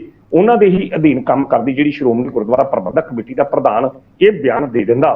ਤਾਂ ਇਹ ਆਪਣੇ ਆਪ ਦੇ ਵਿੱਚ ਬਹੁਤ ਵੱਡੇ ਅਰਥ ਜਿਹੜੇ ਛੱਡ ਜਾਂਦਾ ਕਿ ਇੱਕ ਕਿਸਮ ਦਾ ਅਮਿਤ ਸ਼ਾਹ ਹੋਣਾ ਤੇ ਉੱਤੇ ਦਬਾਅ ਪਾ ਕੇ ਜਿਹੜਾ ਉਹਨਾਂ ਨੂੰ ਗੱਠਜੋੜ ਵਾਸਤੇ ਹੀ ਕਹਿ ਸਕਣ ਕਿ ਉਹਨਾਂ ਦਾ ਰਾਹ ਸੌਖੜਾ ਕਰਨ ਦੀ ਸ਼੍ਰੋਮਣੀ ਅਕਾਲੀ ਦਲ ਦੇ ਪ੍ਰਧਾਨ ਦੀ ਇਹ ਯੋਜਨਾ ਹੋ ਸਕਦੀ ਆ। ਕਿਉਂਕਿ ਅੱਜ ਤੋਂ 2 ਦਿਨ ਪਹਿਲਾਂ ਜਦੋਂ ਚੌਧਰੀ ਦੇਵੀ ਲਾਲ ਦੀ ਜਿਹੜੀ ਬਰਸੀ ਹੀ ਬਣਾਈ ਗਈ ਤਾਂ ਉੱਥੇ ਜਾ ਕੇ ਵੀ ਸੁਖਬੀਰ ਸਿੰਘ ਬਾਦਲ ਨੇ ਬਿਆਨਬਾਜ਼ੀ ਜਿਹੜੀ ਕੀਤੀ, ਤੇ ਬਿਆਨਬਾਜ਼ੀ ਸਭ ਤੋਂ ਜ਼ਿਆਦਾ ਕੀਤੀ ਉਹਨਾਂ ਨੇ ਇਹ ਗੱਲ ਕਹੀ, ਜਿਹੜੇ ਉੱਥੇ ਲੋਕ ਸ਼ਾਮਲ ਸੀ ਉਹਨਾਂ 'ਚ ਫਾਰੂਕ ਅਬਦੁੱਲਾ, ਨੈਸ਼ਨਲ ਕਾਨਫਰੰਸ ਵਾਲੇ ਵੀ ਸ਼ਾਮਲ ਸੀ, ਹੋਰ ਪਾਰਟੀਆਂ ਜਿਹੜੀਆਂ ਇੱਕਾ ਦੁੱਕਾ ਪਾਰਟੀਆਂ ਸ਼ਾਮਲ ਸੀ, ਤਾਂ ਉੱਥੇ ਸੁਖਬੀਰ ਸਿੰਘ ਬਾਦਲ ਨੇ ਇਹ ਬਿਆਨ ਦਿੱਤਾ ਕਿ ਸਾਨੂੰ ਨਾ ਤਾਂ ਐਨਡੀਏ ਨਾਲ ਜਾਣਾ ਚਾਹੀਦਾ ਤੇ ਨਾ ਇੰਡੀਆ ਅਲਾਈਅੰਸ ਨਾਲ ਜਾਣਾ ਚਾਹੀਦਾ, ਸਾਨੂੰ ਇੱਕ ਵੱਖਰਾ ਖੇਤਰੀ ਪਾਰਟੀਆਂ ਦਾ ਵੱਖਰਾ ਗਰੁੱਪ ਬਣਾ ਕੇ 2024 ਦੀਆਂ ਚੋਣਾਂ 'ਚ ਤਿਆਰੀ ਪੁੱਜਣਾ ਚਾਹੀਦਾ ਆ, ਜਾਂ ਉਸ ਦੀ ਤਿਆਰੀ ਕਰਨੀ ਚਾਹੀਦੀ, ਇੱਕ ਵੱਖਰਾ ਗਰੁੱਪ ਜਿਹੜਾ ਹੋਵੇ ਜਿਹੜਾ ਖੇਤਰੀ ਪਾਰਟੀਆਂ ਦਾ ਹੋਵੇ। ਇਹ ਵੀ ਬਿਆਨ ਜਿਹੜਾ 2 ਦਿਨ ਪਹਿਲਾਂ ਆਇਆ ਇੰਡੀਅਨ ਨੈਸ਼ਨਲ ਲੋਕ ਦਲ ਦੀ ਕਾਨਫਰੰਸ ਦੇ ਵਿੱਚ ਜਿਹੜੀ ਚੌਧਰੀ ਦੇਵੀ ਲਾਲ ਦੇ ਸੰਬੰਧ ਵਿੱਚ ਜਿਹੜੀ ਕਰਵਾਈ ਜਾ ਰਹੀ ਸੀ। ਹੁਣ ਇੱਕ ਪਾਸੇ ਦਾ ਇਹ ਬਿਆਨ ਹੋਣਾ ਤਾਂ ਉੱਤੇ ਨਾਲ ਹੀ ਨਾਲ ਸ਼੍ਰੋਮਣੀ ਗੁਰਦੁਆਰਾ ਪ੍ਰਬੰਧਕ ਕਮੇਟੀ ਦਾ ਪ੍ਰਧਾਨ ਦਾ ਇਹ ਟਰੂਡੋ ਦੇ ਬਿਆਨਾਂ ਦਾ ਸਮਰਥਨ ਕਰਨਾ ਲਖਵਿੰਦਰ ਜੀ ਸਾਫ਼ ਤੌਰ ਤੇ ਇਹ ਜ਼ਾਹਰ ਆ ਕਿ ਅਕਾਲੀ ਦਲ ਇਸ ਵੇਲੇ ਜਿਹੜੀ ਆਪਣੀ ਖੁਰ ਚੁੱਕੀ ਜਿਹੜੀ ਸਿਆਸਤ ਆ, ਆਪਣੀ ਧਰਤੀ ਜਿਹੜੀ ਉਹਦੀ ਖੁਰ ਚੁੱਕੀ ਆ, ਉਸ ਨੂੰ ਬਹਾਲ ਕਰਨ ਦੇ ਮੂਡ 'ਚ ਇੱਕ ਕਿਸਮ ਨਾਲ ਤਾਂ ਉਹ ਭਾਜਪਾ ਨਾਲ ਸਾਂਝ ਵੀ ਪਾਉਣੀ ਚਾਹੁੰਦਾ ਕਿ ਜਿਸ ਤਰੀਕੇ ਦੇ ਬਿਆਨ ਉਹ ਦੇ ਰਿਹਾ, ਤੇ ਦੂਜੇ ਪਾਸੇ ਦਬਾਅ ਵੀ ਬਣਾਉਣਾ ਚਾਹੁੰਦਾ ਆ। ਜਿਹੜੇ ਇਹ ਬਿਆਨ ਆਏ ਨੇ, ਨਹੀਂ ਤਾਂ ਸ਼੍ਰੋਮਣੀ ਗੁਰਦੁਆਰਾ ਪ੍ਰਬੰਧਕ ਕਮੇਟੀ ਦੇ ਪ੍ਰਧਾਨ ਇੰਨੀ ਹਿੰਮਤ ਵਿੱਚ ਹੈ ਨਹੀਂ ਕਿ ਉਹ ਇਹਨਾਂ ਭਾਰਤ ਸਰਕਾਰ ਦੀਆਂ ਹਦਾਇਤਾਂ ਦੇ ਉਲਟ ਜਾ ਕੇ ਜੇਕਰ ਇਹੋ ਜਿਹਾ ਬਿਆਨ ਦਿੰਦੇ ਨੇ ਤਾਂ ਸਾਫ਼ ਤੌਰ ਤੇ ਇੱਥੇ ਵੀ ਸ਼੍ਰੋਮਣੀ ਅਕਾਲੀ ਦਲ ਦੀ ਇਹ ਸਥਿਤੀ ਜਿਹੜੀ ਨਜ਼ਰ ਆ ਰਹੀ ਹੈ ਕਿ ਇਹ ਬਿਆਨ ਜਾਣ ਬੁੱਝ ਕੇ ਜਿਹੜਾ ਉਹ ਪ੍ਰਧਾਨ ਕੋਲ ਦਵਾਇਆ ਗਿਆ, ਕਿਉਂਕਿ ਸ਼੍ਰੋਮਣੀ ਗੁਰਦੁਆਰਾ ਪ੍ਰਬੰਧਕ ਕਮੇਟੀ ਸਿੱਖਾਂ ਦੀ ਇੱਕ ਨੁਮਾਇੰਦਾ ਸੰਸਥਾ ਜਿਹੜੇ ਸਿੱਖਾਂ ਦੇ ਹਿੱਤਾਂ ਦੀ ਰਾਖੀ ਕਰਦੀ। ਤੇ ਬਹੁਤ ਵਾਰ ਬੀਤੇ ਪਿਛੋਕੜ ਦੇ ਵਿੱਚ ਵੀ ਅਜਿਹਾ ਕੁਝ ਹੁੰਦਾ ਰਿਹਾ ਕਿ ਜਿੱਥੇ ਬਾਦਲ ਸੁਖਬੀਰ ਸਿੰਘ ਬਾਦਲ ਤਾਂ ਬਿਆਨ ਨਹੀਂ ਦਿੰਦੇ, ਪਰ ਜਿਹੜਾ ਬਿਆਨ ਉਹਨਾਂ ਨੇ ਨਹੀਂ ਦੇਣਾ ਹੁੰਦਾ ਉਹ ਐਡਵੋਕੇਟ ਧਾਮੀ ਕੋਲ ਦਵਾ ਦਿੱਤਾ ਜਾਂਦਾ। ਇਹਦੇ ਨਾਲ ਜਿਹੜੀ ਸ਼੍ਰੋਮਣੀ ਅਕਾਲੀ ਦਲ ਦੀ ਜਿਹੜੀ ਦੋਗਲੀ ਨੀਤੀ ਆ ਉਹ ਸਾਹਮਣੇ ਆ ਗਈ ਆ। ਇਹ ਸਪਸ਼ਟ ਕਰਨਾ ਪਏਗਾ ਸ਼੍ਰੋਮਣੀ ਅਕਾਲੀ ਦਲ ਨੂੰ ਕਿ ਉਹ ਟਰੂਡੋ ਦੇ ਬਿਆਨ ਨਾਲ ਸਹਿਮਤ ਨੇ ਤੇ ਜਾਂ ਨਹੀਂ, ਤੇ ਜੇ ਉਹ ਸਹਿਮਤ ਨੇ ਤਾਂ ਫਿਰ ਕਿਹੜੇ ਤੱਥਾਂ ਦੇ ਆਧਾਰ ਤੇ ਐਡਵੋਕੇਟ ਧਾਮੀ ਜਿਹੜੀ ਗੱਲ ਕਰਦੇ ਫਿਰ ਉਹ ਵੀ ਕਰ ਦੇਣੇ ਚਾਹੀਦੇ ਆ। ਤੇ ਜੇਕਰ ਇੱਕ ਪਾਸੇ ਸੁਖਬੀਰ ਸਿੰਘ ਬਾਦਲ ਇਹ ਗੱਲ ਕਹਿੰਦੇ ਕਿ ਬੈਠ ਕੇ ਗੱਲ ਹੱਲ ਕਰ ਲੈਣੀ ਚਾਹੀਦੀ ਆ, ਤਾਂ ਫਿਰ ਇਹ ਬੜਾ ਬਿਆਨ ਜਿਹੜਾ ਧਾਮੀ ਸਾਹਿਬ ਦਾ ਆਇਆ ਇਹ ਆਉਣ ਦੀ ਲੋੜ ਨਹੀਂ ਸੀ। ਹੁਣ ਤੁਸੀਂ ਦੇਖ ਲਓ ਕਿ ਇਹਨਾਂ ਬਿਆਨਾਂ ਦੇ ਆਧਾਰ ਤੇ ਹੀ ਰਾਜਨੀਤੀ ਜਿਹੜੀ ਆ ਉਹ ਕੀਤੀ ਜਾ ਰਹੀ ਆ, ਕਿਉਂਕਿ ਅਜੇ ਤੱਕ ਕਿਸੇ ਵੀ ਹੋਰ ਪਾਰਟੀ ਨੇ ਇਹੋ ਜਿਹਾ ਬਿਆਨ ਜਿਹੜਾ ਨਹੀਂ ਦਿੱਤਾ। ਹਾਂ, ਸ਼੍ਰੋਮਣੀ ਅਕਾਲੀ ਦਲ ਅੰਮ੍ਰਿਤਸਰ ਨੇ ਦਿੱਤਾ ਹੋਵੇ ਤਾਂ ਗੱਲ ਵੱਖਰੀ ਆ, ਉਹਦਾ ਬਹੁਤ ਕੁਝ ਕਹਿੰਦੇ ਆ, ਪਰ ਸ਼੍ਰੋਮਣੀ ਗੁਰਦੁਆਰਾ ਪ੍ਰਬੰਧਕ ਕਮੇਟੀ ਦਾ ਇਹ ਬਿਆਨ ਆਉਣਾ ਆਪਣੇ ਆਪ ਦੇ ਵਿੱਚ ਹੀ ਬੜੇ ਸਵਾਲਾਂ ਨੂੰ ਮਾਨ ਸਾਹਿਬ ਖੜੇ ਕਰਦਾ। ਬਿਲਕੁਲ ਸਰ, ਬਿਲਕੁਲ। ਸੋ ਸਵਾਲ ਤਾਂ ਬੜਾ ਅਹਿਮ ਹੈ ਤੇ ਬਿਆਨ ਵੀ ਬੜਾ ਅਹਿਮ ਦਿੱਤਾ ਗਿਆ, ਜਿਸ ਤੋਂ ਬਾਅਦ ਰਾਜਨੀਤੀ ਦੇ ਵਿੱਚ ਗਰਮਾਹਟ ਜ਼ਰੂਰ ਨਜ਼ਰ ਆ ਰਹੀ ਹੈ। ਤੇ ਉਧਰ ਗੱਲ NZC ਨਾਰਥ ਜ਼ੋਨ ਕੌਂਸਲ ਦੀ ਮੀਟਿੰਗ ਦੀ ਕਰ ਲਈਏ, ਜਿੱਥੇ ਕੱਲ ਅਮਿਤ ਸ਼ਾਹ ਪਹੁੰਚੇ ਹੋਏ ਸੀ, ਕੇਂਦਰੀ ਗ੍ਰਹਿ ਮੰਤਰੀ। ਪੰਜਾਬ ਦੇ ਮੁੱਖ ਮੰਤਰੀ ਭਗਵੰਤ ਮਾਨ ਦੇ ਵੱਲੋਂ ਪੰਜਾਬ ਦੇ ਮੁੱਦਿਆਂ ਨੂੰ ਬੜੀ ਸ਼ਿੱਦਤ ਦੇ ਨਾਲ, ਬੜੇ ਤਿੱਖੇ ਤੇਵਰਾਂ ਦੇ ਨਾਲ ਉਹਨਾਂ ਦੇ ਸਮਕਸ਼ ਪੇਸ਼ ਕੀਤਾ ਗਿਆ, ਉਹਨਾਂ ਸਾਹਮਣੇ ਰੱਖਿਆ ਗਿਆ ਇਸ ਮੀਟਿੰਗ ਦੇ ਵਿੱਚ। ਲੇਕਿਨ ਇਸ ਮੀਟਿੰਗ ਤੋਂ ਬਾਅਦ ਕੀ ਪੰਜਾਬ ਦੇ ਹੱਥ ਕੁਝ ਪਿਆ, ਕੀ ਪੰਜਾਬ ਦੇ ਹੱਥ ਕੁਝ ਆਇਆ? ਇਹ ਤਿੱਖੇ ਤੇਵਰਾਂ ਦੇ ਨਾਲ ਜਿੱਥੇ ਉਹ ਆਪਣੀਆਂ ਮੰਗਾਂ ਰੱਖਦੇ ਨਜ਼ਰ ਆਏ ਕਿ ਕੇਂਦਰ ਸਰਕਾਰ ਦੀਆਂ ਇਹਨਾਂ ਮੰਗਾਂ ਦੇ ਉੱਪਰ ਕੋਈ ਧਿਆਨ ਦੇਵੇਗਾ, ਕੋਈ ਮੰਗ ਪੂਰੀ ਹੁੰਦੀ ਨਜ਼ਰ ਆ ਵੀ ਰਹੀ ਹੈ ਜਾਂ ਫਿਰ ਨਹੀਂ? ਕਿਵੇਂ ਦੇਖ ਰਹੇ ਹੋ ਕੱਲ ਦੀ ਉਸ ਮੀਟਿੰਗ ਨੂੰ? ਮਾਨ ਸਾਹਿਬ ਕੱਲ ਨਾਰਥ ਜ਼ੋਨ ਜਿਹੜੀ ਮੀਟਿੰਗ ਸੀ ਨਾਰਥ ਜ਼ੋਨ ਕੌਂਸਲ ਦੀ ਜਿਹੜੀ ਅਮਿਤ ਸ਼ਾਹ ਦੀ ਪ੍ਰਧਾਨਗੀ ਹੇਠ ਹੋਈ। ਇਸ ਦੇ ਵਿੱਚ ਹਰਿਆਣਾ, ਰਾਜਸਥਾਨ, ਜੰਮੂ ਕਸ਼ਮੀਰ, ਲੇਹ ਲਦਾਖ, ਦਿੱਲੀ ਦੇ ਜਿਹੜੇ ਮੁੱਖ ਮੰਤਰੀ ਅਸੀਂ ਕਹਿ ਸਕਦੇ ਹਾਂ ਲੈਫਟੀਨੈਂਟ ਜਨਰਲ ਸਾਰੇ ਉਹ ਸ਼ਾਮਲ ਸੀ। ਤੇ ਭਗਵੰਤ ਮਾਨ ਹੋਣੀ ਕਿਉਂਕਿ ਇਸ ਮੇਜ਼ਬਾਨ ਸੀ ਇਸ ਮੀਟਿੰਗ ਦੇ, ਤਾਂ ਉਹਨਾਂ ਨੇ ਪੰਜਾਬ ਦੇ ਜਿਹੜੇ ਅਹਿਮ ਮੁੱਦੇ ਨੇ ਉਹਨਾਂ ਦੇ ਸੰਬੰਧੀ ਗੱਲਬਾਤ ਜਿਹੜੀ ਇਸ ਮੀਟਿੰਗ ਦੇ ਵਿੱਚ ਕੀਤੀ। ਭਗਵੰਤ ਮਾਨ ਹੋਣਾ ਦੇ ਉੱਤੇ ਕੱਲ ਬਹੁਤ ਜ਼ਿਆਦਾ ਦਬਾਅ ਸੀ ਵਿਰੋਧੀ ਪਾਰਟੀਆਂ ਦਾ, ਕਿਉਂਕਿ ਇਸ ਮੀਟਿੰਗ ਵਿੱਚ ਜਾਣ ਤੋਂ ਪਹਿਲਾਂ ਵਿਰੋਧੀ ਪਾਰਟੀਆਂ ਵੱਲੋਂ ਉਹਨਾਂ ਨੂੰ ਸਲਾਹਾਂ ਦਿੱਤੀਆਂ ਜਾ ਰਹੀਆਂ ਸਨ, ਉਹਨਾਂ ਤੇ ਤੰਜ ਕੱਸੇ ਜਾ ਰਹੇ ਸਨ ਕਿ ਤੁਸੀਂ ਜਾ ਕੇ ਪੰਜਾਬ ਦੇ ਹਿੱਤਾਂ ਦੀ ਜਿਹੜੀ ਰਾਖੀ ਕਰਦੀਆਂ, ਪੰਜਾਬ ਦੇ ਮੁੱਦੇ ਜਿਹੜੇ ਠੀਕ ਤਰੀਕੇ ਨਾਲ ਉਭਾਰਦੇ ਆ, ਕਿਤੇ ਇਸ ਤਰ੍ਹਾਂ ਨਾ ਹੋਇਓ ਕਿ ਤੁਸੀਂ ਉੱਥੇ ਸਿਆਸੀ ਆਪਣਾ ਲਾਭ ਲੈਣ ਕਰ ਹਰਿਆਣਾ ਜਾਂ ਰਾਜਸਥਾਨ ਦੇ ਪ੍ਰਤੀ ਆਪਣੇ ਜਿਹੜੇ ਬੋਲ ਨੇ ਤੁਸੀਂ ਬਦਲ ਲਓ ਜਾਂ ਉਹ ਮੰਗਾਂ ਜਿਹੜੀਆਂ ਠੀਕ ਤਰੀਕੇ ਨਾਲ ਨਾ ਰੱਖ ਸਕੋ, ਜਿਹੜੀਆਂ ਤੁਹਾਨੂੰ ਰੱਖਣੀਆਂ ਚਾਹੀਦੀਆਂ ਨੇ। ਸੋ ਕੱਲ ਵਿਰੋਧੀ ਪਾਰਟੀਆਂ ਦਾ ਦਬਾਅ ਜਿਹੜਾ ਭਗਵੰਤ ਮਾਨ ਦੇ ਉੱਤੇ ਸੀ, ਚਾਹੇ ਉਹ ਮੰਨਣ ਚਾਹੇ ਉਹ ਨਾ ਮੰਨਣ। ਖੈਰ, ਪ੍ਰਸ਼ਨ ਤੁਸੀਂ ਉਸ ਮੀਟਿੰਗ ਦਾ ਕੀਤਾ ਕਿ ਮਿਲਿਆ ਕੀ। ਇਸ ਮੀਟਿੰਗ ਦੇ ਵਿੱਚ ਭਗਵੰਤ ਮਾਨ ਹੋਣਾ ਨੇ ਪਾਣੀ ਦਾ ਮਸਲਾ ਜਿਹੜਾ ਆ ਉਹ ਬੜੀ ਜ਼ੋਰ ਸ਼ੋਰ ਦਾ ਰੱਖਿਆ। ਉਹਦੇ ਨਾਲ ਹੀ ਭਾਖੜਾ ਬਿਆਸ ਮੈਨੇਜਮੈਂਟ ਬੋਰਡ ਵਿੱਚ ਜਿਹੜੀ ਗਿਣਤੀ ਜਿਹੜੀ ਕਢਾਈ ਗਈ ਆ ਉਹਦੇ ਸੰਬੰਧੀ ਵੀ ਉਹਨਾਂ ਨੇ ਗੱਲਬਾਤ ਜਿਹੜੀ ਕੀਤੀ। ਨਾਲ ਉਹਨਾਂ ਨੇ ਸਤਲੁਜ ਜਮਨਾ ਲਿੰਕ ਲਹਿਰ ਨੂੰ ਜਮਨਾ ਸਤਲੁਜ ਲਿੰਕ ਪ੍ਰੋਜੈਕਟ ਦੇ ਨਾਂ ਦੇ ਤਹਿਤ ਇਸ ਬਾਰੇ ਗੱਲਬਾਤ ਕਰਨ ਵਾਸਤੇ ਵੀ ਗੱਲਬਾਤ ਜਿਹੜੀ ਉਹਨਾਂ ਨੇ ਕੀਤੀ। ਔਰ ਨਾਲ ਹੀ ਨਾਲ ਉਹਨਾਂ ਨੇ ਜਿਹੜੀ ਆਪਾਂ ਕਹਿ ਸਕਦੇ ਹਾਂ ਕਿ ਪੰਜਾਬ ਯੂਨੀਵਰਸਿਟੀ ਚੰਡੀਗੜ੍ਹ ਦੇ ਮੁੱਦੇ ਤੇ ਵੀ ਜਿਹੜਾ ਆ ਉਹਨਾਂ ਨੇ ਆਪਣਾ ਪੱਖ ਰੱਖਿਆ ਤੇ ਹਰਿਆਣਾ ਸਰਕਾਰ ਨੂੰ ਬੜੀ ਬੁਰੀ ਤਰ੍ਹਾਂ ਘੇਰਿਆ। ਪਰ ਨਿਕਲਿਆ ਕੀ, ਤੁਹਾਡਾ ਪ੍ਰਸ਼ਨ ਇਹ ਸੀ ਕਿ ਫੈਸਲਾ ਜਿਹੜਾ ਉਹ ਕੀ ਹੋਇਆ, ਕਿਉਂਕਿ ਅਮਿਤ ਸ਼ਾਹ ਹੁਣ ਕਿਸੇ ਇੱਕ ਸਟੇਟ ਦੇ ਮੁੱਖ ਮੰਤਰੀ ਤਾਂ ਹੈ ਨਹੀਂ, ਇੱਕ ਸਟੇਟ ਦੇ, ਉਹ ਬਲਕਿ ਦੇਸ਼ ਦੇ ਗ੍ਰਹਿ ਮੰਤਰੀ ਆ। ਤਾਂ ਉਹਨਾਂ ਨੇ ਗੱਲਾਂ ਤੇ ਸਾਰੀਆਂ ਦੀਆਂ ਸੁਣ ਲਈਆਂ, ਪਰ ਦਿੱਤਾ ਕਿਸੇ ਨੂੰ ਉਹਨਾਂ ਨੇ ਕੱਖ ਨਹੀਂ, ਜਾਂ ਉਹਦਾ ਕੋਈ ਵੀ ਫੈਸਲਾ ਜਿਹੜਾ ਉਹ ਨਹੀਂ ਸੁਣਾਇਆ ਕਿ ਹਾਂ ਵੀ ਇਹ ਇਸ ਤਰ੍ਹਾਂ ਕਰ ਲਓ ਜਾਂ ਇਸ ਤਰ੍ਹਾਂ ਕਰ ਲਓ। ਹਾਂ, ਉਹਨਾਂ ਨੇ ਇੱਕ ਵਰਕਿੰਗ ਗਰੁੱਪ ਜਿਹੜਾ ਬਣਾਤਾ ਕਿ ਇਹ ਵਰਕਿੰਗ ਗਰੁੱਪ ਆਪਸ ਦੇ ਵਿੱਚ ਬੈਠ ਕੇ ਹੀ ਗੱਲਾਂ ਬਾਤਾਂ ਕਰੇਗਾ ਤੇ ਆਪਣੇ ਮਸਲਿਆਂ ਨੂੰ ਆਪ ਹੱਲ ਕਰਦੇ। ਇਹਨਾਂ ਦੀਆਂ ਮੀਟਿੰਗਾਂ ਜਿਹੜੀਆਂ ਜਾਰੀ ਰਹਿਣਗੀਆਂ ਤਾਂ ਜੋ ਸੰਵਾਦ ਜਾਂ ਤਾਂ ਜੋ ਡਾਇਲੌਗ ਜਿਹੜਾ ਆ ਉਹ ਇਹਨਾਂ ਦੇ ਵਿਚਕਾਰ ਚੱਲਦਾ ਰਹੇ ਤੇ ਸਮੱਸਿਆਵਾਂ ਜਿਹੜੀਆਂ ਜ਼ਿਆਦਾ ਹੋਰ ਗੰਭੀਰ ਰੂਪ ਧਾਰਨ ਜਿਹੜੀਆਂ ਨਾ ਕਰਨ। ਤੇ ਨਾਲ ਹੀ ਨਾਲ ਉਹਨਾਂ ਨੇ ਇਹ ਵੀ ਗੱਲ ਕਹੀ, ਅਮਿਤ ਸ਼ਾਹ ਹੋਰਾਂ ਨੇ, ਕਿ ਹਾਂ ਭਈ ਇਹ ਜਿਹੜੇ ਮਸਲੇ ਨੇ ਆਪੇ ਬੈਠ ਕੇ ਸੁਲਝਾ ਲੈਣੇ ਚਾਹੀਦੇ ਆ, ਇਹਨਾਂ ਨੂੰ ਕੋਈ ਹੋਰ ਰੰਗਤ ਜਿਹੜੀ ਆ ਉਹ ਨਹੀਂ ਦੇਣੀ ਚਾਹੀਦੀ। ਮਾਨ ਸਾਹਿਬ, ਇਸ ਮੀਟਿੰਗ ਤੋਂ ਪਹਿਲਾਂ ਇਹੋ ਹੀ ਪਤਾ ਲੱਗਦਾ ਸੀ ਕਿ ਇਸ ਮੀਟਿੰਗ ਦੇ ਵਿੱਚੋਂ ਨਿਕਲਣਾ ਕੱਖ ਨਹੀਂ ਆ, ਕਿਉਂਕਿ ਵੱਖ-ਵੱਖ ਲੋਕ ਆਉਣੇ ਆ। ਕੁਝ ਥਾਵਾਂ ਤੇ ਭਾਰਤੀ ਜਨਤਾ ਪਾਰਟੀਆਂ ਦੀ ਸਰਕਾਰਾਂ ਨੇ, ਕਿਤੇ ਕਾਂਗਰਸ ਦੀਆਂ ਸਰਕਾਰਾਂ ਨੇ। ਤਾਂ ਜਦੋਂ ਹੁਣ 2024 ਦੀਆਂ ਚੋਣਾਂ ਵੀ ਸਿਰ ਤੇ ਹੋਣ ਤਾਂ ਫਿਰ ਕੇਂਦਰ ਨੂੰ ਵੀ ਬੜਾ ਫੂਕ ਕੇ ਜਿਹੜਾ ਕਦਮ ਜਿਹੜਾ ਉਹ ਰੱਖਣਾ ਪੈਂਦਾ। ਤਾਂ ਇਸ ਸਭ ਕਾਸੇ ਦੇ ਵਿੱਚ ਅਮਿਤ ਸ਼ਾਹ ਹੋਰਾਂ ਨੇ ਭੂਮਿਕਾ ਮੀਟਿੰਗ ਦੀ ਚੇਅਰਮੈਨੀ ਦੀ ਤਾਂ ਜ਼ਰੂਰ ਦਵਾਈ, ਪ੍ਰਧਾਨਗੀ ਤਾਂ ਜ਼ਰੂਰ ਕੀਤੀ, ਪਰ ਇਹ ਮੀਟਿੰਗ ਜਿਹੜੀ ਆ ਕਿਸੇ ਵੀ ਸਿੱਟੇ 'ਤੇ ਪਹੁੰਚੋ ਤੋਂ ਪਹਿਲਾਂ ਹੀ ਬੇਸਿੱਟਾ ਜਿਹੜੀ ਆ ਇਹ ਰਹਿ ਗਈ ਹੈ। ਨਿਕਲਿਆ ਇਹਦੇ ਵਿੱਚੋਂ ਕੱਖ ਨਹੀਂ। ਹਾਂ, ਮਾਨ ਸਾਹਿਬ ਨੇ, ਭਗਵੰਤ ਮਾਨ ਨੇ ਜਿਹੜੇ ਪੰਜਾਬ ਦੇ ਮੁੱਦੇ ਜਿਹੜੇ ਨੇ ਉਹ ਠੀਕ ਤਰੀਕੇ ਨਾਲ ਜ਼ੋਰ ਸ਼ੋਰ ਦਾ ਨਿਭਾਏ, ਉੱਥੇ ਪੇਸ਼ ਵੀ ਕੀਤੇ। ਪਰ ਜੇਕਰ ਇਹ ਗੱਲ ਕਹੀਏ ਕਿ ਉਹ ਮੀਟਿੰਗ ਦੇ ਵਿੱਚ ਬਹੁਤ ਕੁਝ ਲੈ ਕੇ ਵਾਪਸ ਆਏ ਤਾਂ ਉਹ ਕੁਝ ਵੀ ਉਹਨਾਂ ਨੂੰ ਪ੍ਰਾਪਤੀ ਜਿਹੜੀ ਆ ਉਹ ਕੁਝ ਵੀ ਜਿਹੜੀ ਆ ਨਹੀਂ ਹੋਈ, ਚਾਹੇ ਉਹ ਪਾਣੀ ਦਾ ਮੁੱਦਾ ਸੀ, ਚਾਹੇ ਉਹ ਪੰਜਾਬ ਯੂਨੀਵਰਸਿਟੀ ਦਾ ਮੁੱਦਾ ਸੀ, ਚਾਹੇ ਕੋਈ ਹੋਰ ਮੁੱਦਾ ਸੀ। ਪਰ ਹਾਂ, ਦੂਜੇ ਪਾਸੇ ਜਿਹੜੀ ਪੰਜਾਬ ਭਾਜਪਾ ਦੀ ਇਕਾਈ ਆ, ਉਹਨਾਂ ਨੇ ਜਿਹਦੇ ਵਿੱਚ ਸੁਨੀਲ ਜਾਖੜ ਸੀ, ਰਜਿੰਦਰ ਮੋਹਨ ਸਿੰਘ ਸ਼ੀਨਾ ਸੀ, ਹੋਰ ਸ਼ਵੇਤ ਮਲਿਕ ਸੀ, ਉਹਨਾਂ ਨੇ ਜਿਹੜੀ ਮੁਲਾਕਾਤ ਜਿਹੜੀ ਆ ਅਮਿਤ ਸ਼ਾਹ ਹੋਰਾਂ ਨਾਲ ਜ਼ਰੂਰ ਕੀਤੀ ਤੇ ਉਹਨਾਂ ਨੂੰ ਪੰਜਾਬ ਦੇ ਅੰਦਰ ਜਿਹੜੇ ਵੱਧ ਰਹੇ ਨੇ ਦਿਨ ਬ ਦਿਨ ਨਸ਼ਾ ਡਰੱਗ ਦੇ ਮੁੱਦੇ ਤੇ ਉੱਤੇ ਪੰਜਾਬ ਸਰਕਾਰ ਖਿਲਾਫ ਜਿਹੜਾ ਕੋਈ ਕਾਰਵਾਈ ਕਰਨ ਦੀ ਜਿਹੜੀ ਆ ਮੰਗ ਆ ਜ਼ਰੂਰ ਕੀਤੀ, ਜਾਂ ਨਸ਼ਿਆਂ ਦੇ ਖਿਲਾਫ ਉਹਨਾਂ ਨੇ ਇਹ ਕਾਰਵਾਈ ਕਰਨ ਦੀ ਜਿਹੜੀ ਮੰਗ ਆ ਉਹ ਜ਼ਰੂਰ ਕੀਤੀ। ਜਿਹਦੇ ਜਵਾਬ ਦੇ ਵਿੱਚ ਅਮਿਤ ਸ਼ਾਹ ਹੋਰਾਂ ਨੇ ਇਹ ਗੱਲ ਕਹੀ ਕਿ ਹਾਂ, ਡਰੱਗ ਦੇ ਮੁੱਦੇ ਤੇ ਉਹਨਾਂ ਦੀਆਂ ਜਾਂ ਕੇਂਦਰ ਸਰਕਾਰ ਦੀਆਂ ਨਜ਼ਰਾਂ ਪੂਰੀਆਂ ਟਿਕੀਆਂ ਨੇ, ਤਾਂ ਇਸ ਚੀਜ਼ ਨੂੰ ਕਿਸੇ ਵੀ ਸੂਰਤ ਵਿੱਚ ਅਸੀਂ ਪਨਪਨ ਨਹੀਂ ਦੇਣਾ। ਇਸ ਦੇ ਖਿਲਾਫ ਜਿਹੜੀ ਸਖਤ ਕਾਰਵਾਈ ਜਿਹੜੀ ਕੀਤੀ ਜਾਊਗੀ। ਇਹ ਕਿਸਮ ਨਾਲ ਇਹਨਾਂ ਨੇਤਾਵਾਂ ਨੇ ਭਗਵੰਤ ਮਾਨ ਦੀ ਸ਼ਿਕਾਇਤ ਜਿਹੜੀ ਆ ਉਹ ਅਮਿਤ ਸ਼ਾਹ ਦੇ ਅੱਗੇ ਟੇਢੇ ਤਰੀਕੇ ਨਾਲ ਜ਼ਰੂਰ ਲਾਈ। ਬਾਕੀ ਮੁੱਦਾ ਜਿਹੜਾ ਇਸ ਮੀਟਿੰਗ ਦੇ ਵਿੱਚੋਂ ਨਿਕਲਿਆ ਕੁਝ ਨਹੀਂ, ਜਿਸ ਤਰ੍ਹਾਂ ਕਹਿੰਦੇ ਕਿ ਖੋਦਿਆ ਪਹਾੜ ਨਿਕਲਿਆ ਚੂਹਾ, ਨਿਕਲਣਾ ਹੀ ਚੂਹਾ ਸੀ, ਕਿਉਂਕਿ ਪਹਿਲਾਂ ਹੀ ਇਹ ਪਤਾ ਸੀ ਕਿ ਇਹ ਮੀਟਿੰਗ ਸਿਰਫ ਖਾਨਾ ਪੂਰਤੀ ਹੈਗੀ ਆ, ਨਾ ਕਿ ਕਿਸੇ ਸਮੱਸਿਆਵਾਂ ਦੇ ਹੱਲ ਵਾਸਤੇ, ਸਥਾਈ ਹੱਲ ਵਾਸਤੇ। ਕਿਉਂਕਿ ਜੇ ਸਥਾਈ ਹੱਲ ਹੋਣਾ ਹੁੰਦਾ ਤਾਂ ਫਿਰ ਵਰਕਿੰਗ ਗਰੁੱਪ ਦੀ ਗੱਲ ਨਹੀਂ ਸੀ ਹੋਣੀ। ਜਦੋਂ ਵਰਕਿੰਗ ਗਰੁੱਪ ਹੀ ਇੱਕ ਹੋਰ ਬਣਾ ਦਿੱਤਾ ਗਿਆ ਤੇ ਸਾਫ਼ ਤੇ ਜ਼ਾਹਿਰ ਆ ਕਿ ਇਹ ਮਸਲਾ ਫਿਰ ਇਸੇ ਤਰੀਕੇ ਨਾਲ ਜੇ ਜਿੰਦਾ ਰਹਿਣਗੇ, ਕਿਉਂਕਿ 2024 ਦੀਆਂ ਚੋਣਾਂ ਲੱਗ ਗਏ ਨੇ, ਦੂਜੇ ਪਾਸੇ ਕੁਝ ਰਾਜਾਂ ਦੀਆਂ ਚੋਣਾਂ ਲੱਗ ਗਏ ਨੇ, ਤੇ ਜੇਕਰ ਮਸਲੇ ਹੀ ਖਤਮ ਕਰ ਦਿੱਤੇ ਜਾਣ ਤਾਂ ਫਿਰ ਰਾਜਨੀਤੀ ਕਿੱਥੋਂ ਹੁੰਦੀ। ਮਾਨ ਸਾਹਿਬ, ਇਹੋ ਕੁਝ ਹੀ ਗੱਲ ਵਾਪਰ ਰਿਹਾ ਜੀ। ਬਿਲਕੁਲ, ਆਪਾਂ ਕਹਿ ਸਕਦੇ ਕੱਲ ਅਮਿਤ ਸ਼ਾਹ ਦੇ ਕੇ ਤਾਂ ਕੁਝ ਨਹੀਂ ਗਏ, ਖਾਸ ਤੌਰ ਤੇ ਪੰਜਾਬ ਨੂੰ, ਭਗਵੰਤ ਮਾਨ ਜੀ ਨੇ ਬੜੀ ਸ਼ਿੱਦਤ ਨਾਲ ਮਸਲੇ ਵੀ ਚੁੱਕੇ ਸੀ। ਹਾਂ, ਉਲਟਾ ਸ਼ਿਕਾਇਤ ਇੱਕ ਜ਼ਰੂਰ ਲੈ ਕੇ ਚਲੇ ਗਏ ਨੇ, ਜਿਹੜੀ ਕਿ ਪੰਜਾਬ ਭਾਜਪਾ ਦੇ ਵੱਲੋਂ ਨਸ਼ੇ ਦੇ ਮੁੱਦੇ ਉੱਪਰ ਇੱਕ ਸ਼ਿਕਾਇਤ ਕੀਤੀ ਗਈ ਹੈ। ਤੇ ਉਧਰ ਗੱਲ ਹੁਣ ਇੱਕ ਆਪਾਂ ਹੋਰ ਵੀ ਕਰ ਲੈਂਦੇ ਹਾਂ, ਤੱਥਾਂ ਦੀ ਗੱਲ ਕਰ ਲੈਂਦੇ ਹਾਂ, ਕਿਉਂਕਿ ਜਿੱਥੇ ਕੱਲ ਨਸ਼ੇ ਦੇ ਮੁੱਦੇ ਦੇ ਉੱਪਰ ਮਾਨ ਸਰਕਾਰ ਕੀ ਰਹੀ ਹੈ, ਭਗਵੰਤ ਮਾਨ ਦੀ ਸ਼ਿਕਾਇਤ ਲੱਗੀ ਹੈ, ਉੱਥੇ ਕਹਿੰਦੇ ਪਟਵਾਰੀਆਂ ਦੇ ਨਾਲ ਚੱਲ ਰਹੇ ਵਿਵਾਦ ਦੇ ਵਿਚਕਾਰ ਵੀ ਸਰਕਾਰ ਘਿਰਦੀ ਹੋਈ ਨਜ਼ਰ ਆ ਰਹੀ ਹੈ, ਕਿਉਂਕਿ ਨਵੇਂ ਤੱਥ ਸਾਹਮਣੇ ਆਏ ਨੇ। ਕਿਉਂਕਿ ਮਾਨ ਸਰਕਾਰ ਦਿਖਾਉਣ ਦੀ ਕੁਝ ਹੋਰ ਕੋਸ਼ਿਸ਼ ਕਰ ਰਹੀ ਹੈ, ਲੇਕਿਨ ਜ਼ਮੀਨੀ ਹਕੀਕਤ ਕੁਝ ਹੋਰ ਹੈ। ਕਹਿਣ ਵੀ 3193 ਸਰਕਲ ਨੇ ਤੇ 8500 ਜਿਹੜੇ ਪਿੰਡ ਨੇ ਉਹ ਅਜੇ ਤੱਕ ਪਟਵਾਰੀਆਂ ਤੋਂ ਸੱਖਣੇ ਨੇ, ਜਦੋਂ ਕਿ ਮਾਨ ਸਰਕਾਰ ਬੜੇ ਦਮਗਜ਼ੇ ਮਾਰਦੀ ਹੋਈ ਪਟਵਾਰੀਆਂ ਦੀ ਭਰਤੀ ਦੀ ਗੱਲ ਕਰ ਰਹੀ ਹੈ ਤੇ ਨਾਲ ਹੀ ਇਹ ਗੱਲ ਕਰ ਰਹੀ ਹੈ ਵੀ ਜਿਹੜੇ ਉਹਨਾਂ ਨੇ ਵਾਧੂ ਸਰਕਲਾਂ ਦਾ ਕੰਮਕਾਰ ਛੱਡਿਆ, ਅਸੀਂ ਸਹੀ ਤਰੀਕੇ ਨਾਲ ਚਲਾਉਣ ਦੇ ਲਈ ਜਿਹੜੇ ਰਿਟਾਇਰ ਪਟਵਾਰੀ ਨੇ ਉਹਨਾਂ ਨੂੰ ਵੀ ਨਿਯੁਕਤ ਦੁਬਾਰੋਂ ਕਰ ਲਿਆਗਾ। ਕਿਵੇਂ ਦੇਖ ਰਹੇ ਹੋ ਫਿਰ ਇਹਨਾਂ ਤੱਥਾਂ ਨੂੰ, ਜਿਹੜੇ ਨਵੇਂ ਤੱਥ ਇਸ ਜੋ ਆਪਸ ਦੇ ਵਿੱਚ ਖਿੱਚੋਤਾਣ ਚੱਲ ਰਹੀ ਹੈ ਪਟਵਾਰੀਆਂ ਅਤੇ ਪੰਜਾਬ ਸਰਕਾਰ ਦੀ, ਉਹ ਜੋ ਨਵੇਂ ਤੱਥ ਆਏ ਨੇ ਉਹ ਵੀ ਸਾਡੇ ਲੋਕਾਂ ਨਾਲ ਥੋੜ੍ਹੇ ਸਾਂਝੇ ਕਰ ਦਿਓ, ਕਿਉਂਕਿ ਜ਼ਮੀਨੀ ਹਕੀਕਤ ਕਹਿੰਦੇ ਕੁਝ ਹੋਰ ਨਜ਼ਰ ਆ ਰਹੀ ਹੈ, ਪੰਜਾਬ ਸਰਕਾਰ ਦਿਖਾਉਣ ਦੀ ਕੁਝ ਹੋਰ ਕੋਸ਼ਿਸ਼ ਕਰ ਰਹੀ ਹੈ। ਮਾਨ ਸਾਹਿਬ, ਜਦੋਂ ਦਾ ਪੰਜਾਬ ਸਰਕਾਰ ਦਾ ਔਰ ਪਟਵਾਰੀਆਂ ਦਾ ਵਾਦ ਵਿਵਾਦ ਚੱਲਦਾ ਪਿਆ,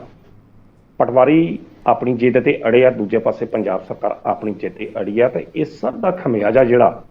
ਪੰਜਾਬ ਦੇ ਲੋਕਾਂ ਨੂੰ ਭੁਗਤਣਾ ਪੈ ਰਿਹਾ, ਉਹਨਾਂ ਲੋਕਾਂ ਨੂੰ ਕਿ ਜਿਨ੍ਹਾਂ ਦਾ ਵਾਹ ਜਿਹੜਾ ਪਟਵਾਰੀਆਂ ਦਾ ਪੈਂਦਾ, ਚਾਹੇ ਉਹ ਕਿਸਾਨੀ ਵਰਗ ਨਾਲ ਸੰਬੰਧਿਤ ਲੋਕ ਹੋਣ, ਚਾਹੇ ਉਹ ਵਿਦਿਆਰਥੀ ਹੋਣ, ਚਾਹੇ ਉਹ ਕਾਰਪੋਰੇਟਰ ਹੋਣ, ਚਾਹੇ ਉਹ ਕੋਈ ਵੀ ਬੰਦਾ ਹੋਵੇ, ਉਹਨਾਂ ਦਾ ਖਮਿਆਜਾ ਜਿਹੜਾ ਲੋਕਾਂ ਨੂੰ ਭੁਗਤਣਾ ਪੈ ਰਿਹਾ।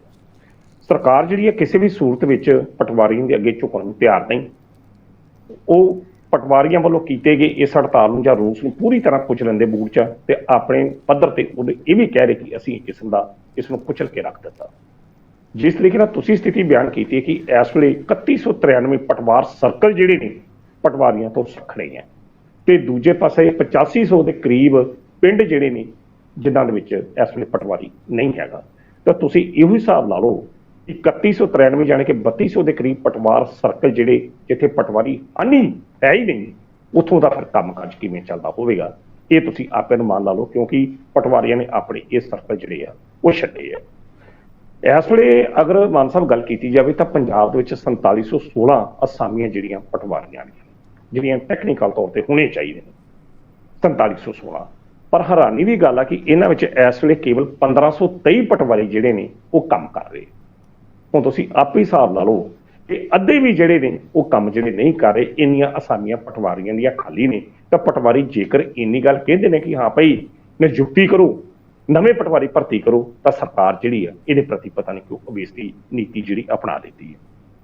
ਇਸ ਤੋਂ ਇਲਾਵਾ ਜੇਕਰ ਹੋਰ ਜਿਹੜੇ ਤੱਥ ਸੁਖਵਿੰਦਰ ਜੀ ਸਾਹਮਣੇ ਆਪਣੇ ਮਾਨ ਸਾਹਿਬ ਸਾਹਮਣੇ ਆਉਂਦੇ ਆ, ਜੇਕਰ ਪੰਜਾਬ ਦੇ ਵਿੱਚ ਕਾਨੂੰਗੋ ਦੀਆਂ ਪੋਸਟਾਂ ਵੇਖੀਆਂ ਜਾਣ ਤਾਂ 666 ਪੋਸਟਾਂ ਨੇ 666, ਜਿਨ੍ਹਾਂ ਦੇ ਵਿੱਚ ਕੇਵਲ 412 ਕਾਨੂੰਗੋ ਹੀ ਡਿਊਟੀ ਦੇ ਰਹੇ ਆ, ਜਿਨ੍ਹਾਂ ਦੇ ਵਿੱਚ 254 ਪੋਸਟਾਂ ਕਾਨੂੰਗੋਆਂ ਦੀਆਂ ਖਾਲੀ ਆ, ਉਹ ਵੀ ਬੰਦੇ ਹੈ ਨਹੀਂ। ਹੁਣ ਪਟਵਾਰੀ ਨੇ ਰਿਪੋਰਟ ਜਿਹੜੀ ਕਰਕੇ ਤਹਿਸੀਲਦਾਰ ਨੂੰ ਅਗਰ ਕੋਈ ਵੀ ਦੇਣੀ ਆ ਤਾਂ ਉਹਦੇ ਉੱਤੇ ਕਾਨੂੰਗੋ ਨੇ ਜਾਂ ਗਰਦੌਰ ਦੇ ਆਪਣੇ ਹਸਤਾਖਰ ਕਰਦੇ ਹੁੰਦੇ। ਹੁਣ 254 ਉਹ ਗਰਦੌਰ ਨੇ ਜਿਹੜੇ ਪਤਾ ਹੀ ਨਹੀਂ ਕਿੱਥੇ ਆ ਜਾਂ ਉਹਨਾਂ ਦੀਆਂ ਪੋਸਟਾਂ ਖਾਲੀ ਨੇ, ਤਾਂ ਇਹੋ ਜਿਹੇ ਸੰਦਰਭ ਦੇ ਵਿੱਚ ਤੁਸੀਂ ਵੇਖੋ ਕਿ ਕੰਮਕਾਜ ਠੀਕ ਹੋਊਗਾ। ਹੁਣ ਇਹ ਵੀ ਗੱਲ ਇੱਕ ਬੜਾ ਤੱਥ ਸਾਹਮਣੇ ਆਇਆ ਕਿ ਜਿਸ ਤਰੀਕੇ ਨਾਲ 4716 ਪੋਸਟਾਂ ਪੰਜਾਬ ਦੇ ਵਿੱਚ ਨਿਰਧਾਰਤ ਪਟਵਾਰੀਆਂ ਦੀਆਂ ਨੇ, ਇਹ ਹੋਣੇ ਚਾਹੀਦੇ ਨੇ, ਪਰ ਸਰਕਾਰ ਦੂਜੇ ਪਾਸੇ ਇਹ ਵੀ ਕਹਿੰਦੀ ਆ ਕਿ ਹਾਂ ਵੀ ਅਸੀਂ ਬੇਰੁਜ਼ਗਾਰਾਂ ਨੂੰ ਜਿਹੜਾ ਆ ਬੜਾ ਰੁਜ਼ਗਾਰ ਦੇਣਾ ਤਾਂ ਜੋ ਉਹ ਬਾਰ-ਬਾਰ ਨਾ ਕਰਨ। ਤਾਂ ਸਰਕਾਰ ਦੀ ਇੱਕ ਹੋਰ ਜਿਹੜੀ ਚਾਲ ਆ ਉਹ ਸਾਹਮਣੇ ਆਈ ਕਿ 4716 ਪੋਸਟਾਂ ਦੇ ਵਿੱਚੋਂ ਸਰਕਾਰ ਨੇ ਕੀ ਕੀਤਾ ਕਿ ਇਹ ਜਿਹੜੀਆਂ ਪੋਸਟਾਂ ਨੇ ਇਹ ਘਟਾ ਦਿੱਤੀਆਂ ਨੇ, ਇਹ 3660 ਪੋਸਟਾਂ ਕਰ ਦਿੱਤੀਆਂ 4716 ਪੋਸਟਾਂ ਦੀ ਬਜਾਏ, ਯਾਨੀ ਕਿ 1000 ਪੋਸਟ ਹੀ ਘਟਾ ਦਿੱਤੀ ਗਈ ਆ ਕਿ ਤਾਂ ਜੋ ਖਰਚਾ ਜਿਹੜਾ ਸਰਕਾਰ ਦੇ ਖਜ਼ਾਨੇ ਤੇ ਨਾ ਪਵੇ। ਜਿੱਥੇ 4716 ਸੀ ਉਹਦੇ ਵਿੱਚੋਂ ਪੋਸਟਾਂ ਹੁਣ 3600 ਕੇਵਲ 60 ਜਿਹੜੀਆਂ ਰਹਿ ਗਈਆਂ, ਤੁਸੀਂ ਹਿਸਾਬ ਲਾ ਲਓ ਕਿ 1100 ਦੇ ਕਰੀਬ ਜਾਂ 1000 ਦੇ ਕਰੀਬ ਪੋਸਟਾਂ ਹਟਾ ਦਿੱਤੀਆਂ ਗਈਆਂ। ਹੁਣ ਇਸ ਤੋਂ ਇਲਾਵਾ ਸਰਕਾਰ ਕਹਿੰਦੀ ਹੈ ਕਿ ਅਸੀਂ ਪਟਵਾਰੀਆਂ ਦੇ ਅੱਗੇ ਝੁਕਣ ਨੂੰ ਤਿਆਰ ਨਹੀਂ, ਜਾਂ ਪਟਵਾਰੀਆਂ ਦੀ ਜਿੱਦ ਦੇ ਅੱਗੇ ਅਸੀਂ ਕਿਸੇ ਵੀ ਕਿਸਮ ਨਾਲ ਨਿਉਣਾ ਨਹੀਂ ਆ। 710 ਪਟਵਾਰੀ ਮਾਨ ਸਾਹਿਬ ਬੀਤੇ ਦਿਨ ਭਗਵੰਤ ਮਾਨ ਨੇ ਨਿਯੁਕਤੀ ਪੱਤਰ ਦਿੱਤੇ ਜਾਂ ਭਰਤੀ ਜਿਹੜੇ ਕਰ ਲਏ। ਹੁਣ ਬੜੀ ਹੈਰਾਨੀ ਦੀ ਗੱਲ ਆ ਕਿ ਇਹ 710 ਪਟਵਾਰੀ ਜਿਹੜੇ ਨੇ ਇਹਨਾਂ ਨੇ 10 ਅਕਤੂਬਰ ਨੂੰ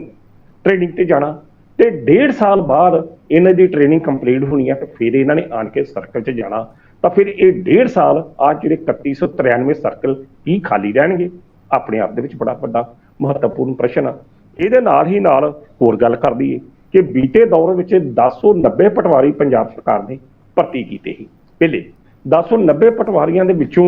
ਮਾਨ ਸਾਹਿਬ ਵੇਖਿਆ ਜਾਵੇ ਤਾਂ ਉਹਨਾਂ ਦੇ ਵਿੱਚੋਂ 650 ਪਟਵਾਰੀ ਹੀ ਇਸ ਵੇਲੇ ਜਿਹੜੇ ਨੇ ਉਹ ਕੰਮ ਕਰ ਰਹੇ ਨੇ ਤੇ ਜਿਨ੍ਹਾਂ ਦੇ 5 ਅਕਤੂਬਰ ਤੋਂ ਪੇਪਰ ਹੋਣੇ ਨੇ, ਤੇ ਉਹਨਾਂ ਦੇ ਵਿੱਚੋਂ 450 ਉਹ ਪਟਵਾਰੀ ਆ ਜਿਹੜਾ ਸਰਕਾਰ ਦੇ ਘੱਟ ਭੱਤੇ ਦੇਣ ਕਰਕੇ ਨੌਕਰੀਆਂ ਛੱਡ ਕੇ ਘਰਾਂ ਨੂੰ ਜਾ ਚੁੱਕਾ।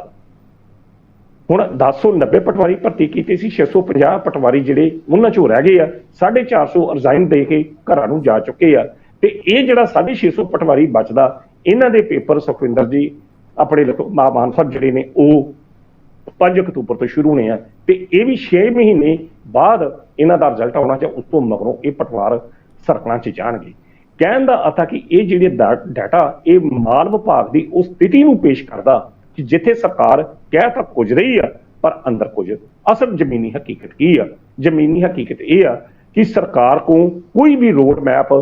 ਇਸ ਸਮੱਸਿਆ ਨੂੰ ਹੱਲ ਕਰਨ ਦਾ ਹੈ ਹੀ ਨਹੀਂ, ਜਿਸ ਕਾਰਨ ਸਰਕਾਰ ਦੀਆਂ ਕਈ ਯੋਜਨਾਵਾਂ ਜਿਹੜੀਆਂ ਨੇ ਖਟਾਈ 'ਚ ਪੈ ਰਹੀਆਂ ਨੇ। ਹੁਣ 3193 ਜਿਹੜੇ ਪਟਵਾਰ ਸਰਕਲ ਜਿਹੜੇ ਖਾਲੀ ਨੇ, ਹੁਣ ਉਹਨਾਂ ਦੀ ਭਰਤੀ ਜੇਕਰ ਇਹਨਾਂ 710 ਤੇ 650 ਦੇ ਨਾਲ ਹੋਣੀ ਆ ਤਾਂ ਉਹਦੇ ਵਾਸਤੇ ਵੀ ਸਰਕਾਰ ਨੂੰ ਜਾਂ ਪੰਜਾਬ ਦੇ ਲੋਕਾਂ ਨੂੰ ਘੱਟ ਤੋਂ ਘੱਟ 1.5 ਸਾਲ ਇੰਤਜ਼ਾਰ ਕਰਨਾ ਪਏਗਾ। ਤਾਂ ਇਸ 1.5 ਸਾਲ ਦੇ ਵਿੱਚ ਤੁਸੀਂ ਆਪੇ ਹਿਸਾਬ ਲਾ ਲਓ ਕਿ ਕਿੰਨੇ ਕੰਮਕਾਜ ਜਿਹੜੇ ਨੇ ਉਹ ਪ੍ਰਭਾਵਿਤ ਹੋਣਗੇ, ਲੋਕ ਕਿੰਨੇ ਖੱਜਲ ਖੁਆਰ ਹੋਣਗੇ, ਲੋਕ ਕਿੱਥੇ ਧੱਕੇ ਖਾਣਗੇ ਕਿਉਂਕਿ ਕਿਸੇ ਨੇ ਕੋਈ ਸਰਟੀਫਿਕੇਟ ਬਣਾਉਣਾ ਆ, ਕਿਸੇ ਨੇ ਕੋਈ ਫਰਦ ਲੈਣੀ ਆ, ਕਿਸੇ ਨੇ ਕੁਝ ਲੈਣਾ, ਜਿਹੜਾ ਪਟਵਾਰੀਆਂ ਦਾ ਸਿੱਧਾ ਵਾ। ਤੇ ਜਦੋਂ ਉਸ ਹਲਕੇ 'ਚ ਪਟਵਾਰੀ ਹੀ ਨਹੀਂ ਹੋਊਗਾ ਤਾਂ ਫਿਰ ਸੁਖਵਿੰਦਰ ਆਪਣੇ ਮਾਨ ਸਾਹਿਬ ਤੁਸੀਂ ਆਪੇ ਹਿਸਾਬ ਲਾ ਲਓ ਫਿਰ ਅਸਲ ਸਥਿਤੀਆਂ ਕੀ ਹੋਣਗੀਆਂ। ਸਰਕਾਰ ਨੂੰ ਚਾਹੀਦਾ ਕਿ ਜੇਕਰ ਵਾਕਿਆ ਹੀ ਉਹ ਇਸ ਪੱਧਰ ਤੇ ਕੋਈ ਕੰਮ ਕਰਨਾ ਚਾਹੁੰਦੀ ਤੇ ਮਾਲ ਵਿਭਾਗ ਦੇ ਵਿੱਚ ਜਿਹੜੀਆਂ ਤਰੁੱਟੀਆਂ ਜਾਂ ਖਾਮੀਆਂ ਜਿਹੜੀਆਂ ਵੇਖਣ ਨੂੰ ਮਿਲ ਰਹੀਆਂ ਨੇ, ਜਿਹੜਾ ਸਟਾਫ ਦੀ ਕਮੀ ਜਿਹੜੀ ਆ ਰਹੀ ਆ, ਇਸ ਨੂੰ ਜ਼ਰੂਰ ਭਰੇ। ਨਹੀਂ ਤਾਂ ਜਿਹੜੇ ਆਉਂਦੇ ਦਿਨ ਨੇ ਪੰਜਾਬ ਦੇ ਲੋਕਾਂ ਵਾਸਤੇ ਹੋਰ ਮੁਸ਼ਕਲਾਂ ਭਰਪੂਰ ਹੋਣਗੇ। ਤੇ ਜਿਹੜੇ ਅਜੇ ਵੀ ਹਨ, ਬੇਸ਼ੱਕ ਪਟਵਾਰੀ ਦਾ ਜਿਹੜਾ ਬਾਹ ਹੈ ਉਹੀ ਲੋਕ ਜਾਂਦੇ ਜਿਨ੍ਹਾਂ ਦਾ ਪਟਵਾਰੀਆਂ ਨਾਲ ਬਾਹ ਪੈਂਦਾ, ਪਰ ਚਲੋ ਕੰਮ ਤਾਂ ਲੋਕਾਂ ਦੇ ਹੁੰਦੇ ਸੀ। ਪਰ ਜਿਸ ਤਰੀਕੇ ਨਾਲ ਹੁਣ ਪਟਵਾਰੀ ਸਰਕਲ ਛੱਡ ਕੇ ਜਾ ਚੁੱਕੇ ਆ ਤੇ ਲੋਕ ਆਪਣੇ ਕੰਮਾਂ ਕਾਰਾਂ ਕਰਕੇ ਕਿਸ ਤਰੀਕੇ ਨਾਲ ਖੱਜਲ ਖਵਾਰ ਹੋ ਰਹੇ ਆ, ਇਸ ਦਾ ਅਨੁਮਾਨ ਸਰਕਾਰ ਨੂੰ ਜ਼ਰੂਰ ਲਾਉਣਾ ਚਾਹੀਦਾ ਤੇ ਇਸ ਸਮੱਸਿਆ ਦਾ ਹੱਲ ਸਰਕਾਰ ਨੂੰ ਪਹਿਲ ਦੇ ਆਧਾਰ ਤੇ ਕਰਨਾ ਚਾਹੀਦਾ। ਜੀ ਬਿਲਕੁਲ ਬਿਲਕੁਲ ਸਰ। ਮਾਲ ਵਿਭਾਗ ਦੇ ਵਿੱਚ ਕਿਉਂਕਿ ਸਥਿਤੀ ਪੰਜਾਬ ਸਰਕਾਰ ਦੱਸਣ ਦੀ ਕੁਝ ਹੋਰ ਕੋਸ਼ਿਸ਼ ਕਰ ਰਹੀ ਹੈ, ਲੇਕਿਨ ਜਿਸ ਤਰੀਕੇ ਨਾਲ ਤੁਸੀਂ ਇਹ ਪੂਰਾ ਵਿਸ਼ਲੇਸ਼ਣ ਕੀਤਾਗਾ, ਅੰਕੜੇ ਤੱਥਾਂ ਦੇ ਸਮੇਤ ਦੱਸੇ ਨੇ ਵੀ ਹਾਲਾਤ ਕੁਝ ਜ਼ਮੀਨ ਦੇ ਉੱਪਰ ਹੋਰ ਬਣੇ ਹੋਏ ਨੇ। ਸੋਨਕੀ ਸਾਹਿਬ ਤੁਸੀਂ ਗੱਲਬਾਤ ਕਰਨ ਲਈ ਸਾਡੇ ਨਾਲ ਜੁੜੇ, ਉਹਦੇ ਲਈ ਤੁਹਾਡਾ ਬਹੁਤ ਬਹੁਤ ਧੰਨਵਾਦ। ਬਹੁਤ ਬਹੁਤ ਸ਼ੁਕਰੀਆ ਮਾਨ ਸਾਹਿਬ। ਇਹ ਸਨ ਪ੍ਰੋਫੈਸਰ ਮਨਜੀਤ ਸਿੰਘ ਅਣਖੀ ਜੀ, ਜਿਨ੍ਹਾਂ ਵੱਲੋਂ ਇਹਨਾਂ ਖਬਰਾਂ ਦੇ ਉੱਪਰ ਵਿਸਥਾਰ ਦੇ ਨਾਲ ਚਰਚਾ ਕੀਤੀ ਗਈ। ਚਰਚਾ ਕਿਵੇਂ ਲੱਗੀ ਕਮੈਂਟ ਕਰਕੇ ਜ਼ਰੂਰ ਦੱਸਿਓ। ਅਗਲੇ ਪ੍ਰੋਗਰਾਮ ਵਿੱਚ ਫਿਰ ਤੋਂ ਸਾਡੀ ਹੋਏਗੀ ਮੁਲਾਕਾਤ। ਉਦੋਂ ਤੱਕ ਦਿਓ ਇਜਾਜ਼ਤ। ਧੰਨਵਾਦ।